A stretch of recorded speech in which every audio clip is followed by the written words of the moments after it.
Bruno Genesio, le cerveau derrière la prouesse tactique de Lille, a souvent exprimé son admiration pour le grand Carlo Ancelotti.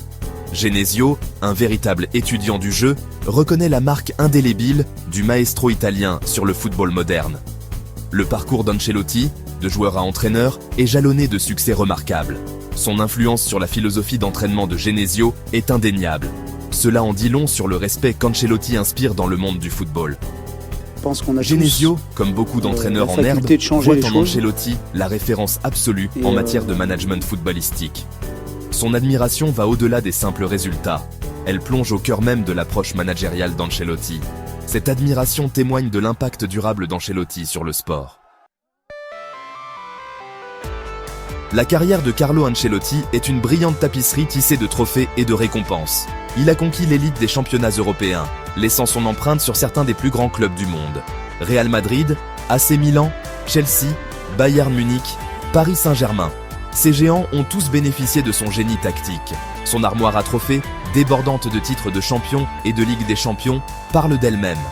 Le succès d'Ancelotti ne repose pas uniquement sur les titres. C'est sa capacité à cultiver des mentalités gagnantes et à tirer le meilleur de ses joueurs qui le distingue vraiment. Il comprend que gérer une équipe va au-delà des tactiques et des formations. Il s'agit de nourrir les talents, de gérer les égos et de favoriser un environnement propice à la victoire.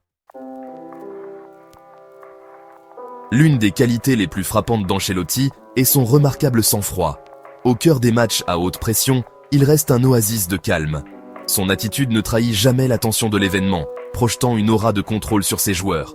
Ce calme imperturbable est un atout précieux, surtout dans le monde souvent chaotique du management footballistique. Le sang-froid d'Ancelotti n'est pas un masque, c'est le prolongement de sa profonde compréhension du jeu. Il ne panique pas car il fait confiance à ses joueurs et à son approche tactique. Cette confiance inébranlable transmet un sentiment de sécurité à l'équipe, lui permettant de donner le meilleur d'elle-même, même sous une pression immense. Section 4. Construire une équipe, la force des relations avec les joueurs.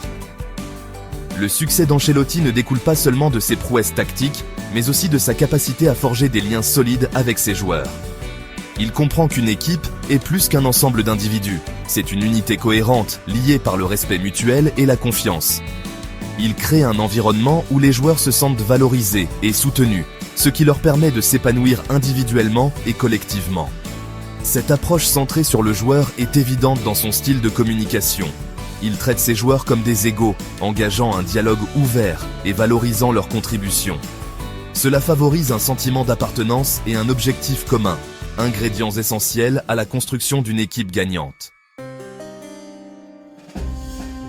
Section 5. Génie tactique, s'adapter au flux du jeu. La flexibilité tactique d'Ancelotti est une autre marque de son génie en tant qu'entraîneur. Il ne s'attache pas à un système rigide, mais adapte son approche en fonction de l'adversaire et des fluctuations du match. Cette fluidité tactique maintient ses adversaires dans l'incertitude